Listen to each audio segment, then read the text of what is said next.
আসসালামু আলাইকুম। নতুন একটি ভিডিও দেখার জন্য আমন্ত্রণ জানাচ্ছি। আশা করি সকলে ভালো আছেন। আজকে একটি পিকনিক ডে ভ্লগ শেয়ার করব। সামারে একটা পিকনিক না করলে গরমের ছুটিটা যেন অসম্পূর্ণ লাগে, তাই আমরা একটা পিকনিক স্পটের খোঁজে ছিলাম। এত সুন্দর একটা প্লেস, তাও আমাদের বাড়ির কাছেই, আমরা আসলে আগে জানতাম না। তাই যখন প্লেসটার খোঁজ পেলাম তখন আমরা চলে গেলাম সেখানে পিকনিক করতে বাচ্চাদের নিয়ে। আর দেখতেই পাচ্ছেন দিনটা অনেক বেশি সুন্দর ও সানি ছিল। শীত প্রধান দেশের গরমের দিনগুলি এত বেশি সুন্দর হয়, শীতের সময়গুলো এত বেশি রৌদ্রোজ্জ্বল থাকে না। আর সেদিন বাইরে ভালো বেশ গরমও পড়েছিল। আর আমাদের যেতে সময় লেগেছিল ড্রাইভ করে প্রায় 1 ঘন্টার মতো। আর আমার বাচ্চারা বাইরে গেলে খুব খুশি হয়, যে কারণে আমাদের অনেক বেশি বাইরে যাওয়াও পড়ে। পিকনিকের দিনটা বাচ্চারা খুব বেশি এনজয় করেছিল। নর্মালি আমরা বাইরে গেলে একটা টাইম সেট করে নেই, এই টাইমে বের হব, এই টাইমে বাসায় আসব, কিন্তু সেদিন আমাদের প্ল্যান ছিল সারা দিনই বাইরে কাটাবো, তো সেইভাবেই আমরা সবকিছু গুছিয়ে নিয়ে গিয়েছিলাম। আর প্লেসটা ছিল তলেন্তিনো, ইতালির মার্কে এর মধ্যে। এখানে পাহাড় আছে, ঝর্ণা ছিল, তো প্রকৃতির সাথে একটি দিন কাটাতে চাইলে এটা একটা বেস্ট প্লেস। পিকনিকে যে সর্বপ্রথম যেটা করতে হয় জায়গা সিলেক্ট করা, কোথায় আমরা বসবো। তো ফায়াজ খুব বেশি এক্সাইটেড ছিল, সে নিজেই ছাতা ক্যারি করছিল যে আমাকে নিতে দিবে না, সে আনবে। যাওয়ার সাথে সাথে আমরা আরো বেশ কিছু ফ্যামিলি সেখানে পিকনিক করছে দেখতে পাই।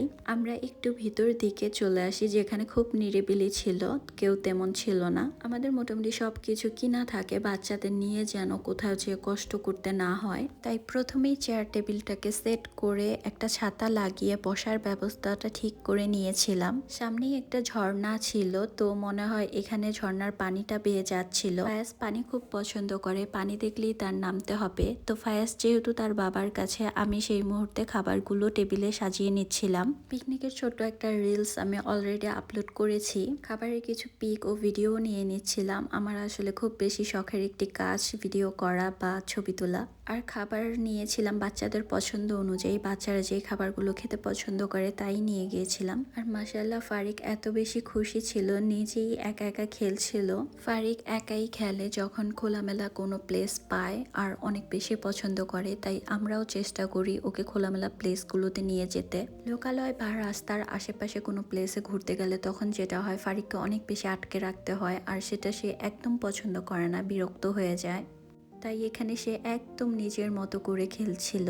আর বাসা থেকে খাবারে আমি নিয়েছিলাম পাস্তা আর বিরিয়ানি, সাথে একটু সালাদ নিয়েছিলাম। আর গরমের মধ্যে তরমুজটা খুব ভালো লাগে, তো আমি বরফের ব্যাগে ঠান্ডা তরমুজও নিয়েছিলাম। আর টুকটাক বাচ্চাদের স্ন্যাক্স তো ছিলই, চিপস, জুস, ফ্রুটস পিউরি, এগুলো। বিরিয়ানি ও পাস্তাটা আমার বাচ্চারা অনেক পছন্দ করে আর মজাও হয়েছিল। আমার আরো কিছু খাবার নেওয়ার প্ল্যান ছিল, কিন্তু আসলে আমার বাচ্চারা তেমন খায় না, যে কারণে আমার এই পাস্তাটুকু শেষ করতে পারিনি, শুধু বিরিয়ানিটা শেষ হয়েছিল। তাই খাবার অপচয় করে লাভ নেই, এতটুকু এনাফ আমাদের জন্য।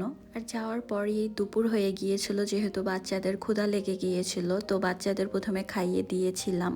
খাওয়া শেষ করে আমরা পুরা বিকালটা রিল্যাক্সে সেখানে কাটিয়েছিলাম। আলহামদুলিল্লাহ, এত সুন্দর একটি প্লেসে বসে লাঞ্চ করা ও প্রকৃতির সাথে একদম মিশে যাওয়া কতই না সুন্দর একটি দিন। আল্লাহর কাছে অনেক বেশি শুকরিয়া। আমরা কত বেশি নিয়ামতের মধ্যে ডুবে থাকি, কিন্তু সেই পরিমাণ শুকরিয়া আদায় করতে কি পারি? যাই হোক, আমি খুব অল্পতে খুশি হয়ে যাওয়া একজন মানুষ, আর আমার চাহিদাও খুব কম থাকে, অল্প কিছুতেই আমি খুশি। খাওয়া শেষেও ফায়াজ বেশ কিছুক্ষণ পানিতে খেলছিল। আর এইখানের পানি এত বেশি ঠান্ডা, আমি ভয়েও নামিনি, কিন্তু ফায়াজ আর ফায়াজের বাবা নেমেছিল, আর অনেক মানুষও নেমে হাঁটছিল। ফায়াজ যেহেতু খুব অ্যাক্টিভ বেবি, সে একদমই চুপ করে বসে থাকতে পারে না, তো যেই কারণে আমার তাকে সারাক্ষণ কোনো অ্যাক্টিভিটিস দিয়ে ব্যস্ত রাখতে হয়। ফায়াজ ড্রয়িং করতে খুব পছন্দ করে, তাই তার জন্য খাতা আর পেন্সিল নিয়েছিলাম। বেশ কিছুক্ষণ আঁকাআঁকি নিয়েই তিনি ব্যস্ত ছিল। পরবর্তীতে দুই ভাই মিলে কিছু বাবল ফুলাচ্ছিল। আর এখানে একটা ইটালিয়ান কুকুর দেখে ফারিক তো পুরোই পাগল। ফারিক কুকুর অনেক বেশি পছন্দ করে। আর বাচ্চাদের খুশিতেই খুশি, ওরা যে এত এক্সাইটেড ছিল, সারাটা দিন খুব খেলেছে, এনজয় করেছে, এটাতেই আসলে পিকনিকের সার্থকতা। আমাদের এত বেশি ভালো লেগেছে যে আমরা বলেছি প্রতিবার গরমেই এখানে আমরা যাব। এখানে আরো বেশ কিছু ঘুরে দেখার মতো প্লেস ছিল, কিন্তু যেগুলোতে আমরা বাচ্চা নিয়ে যাইনি।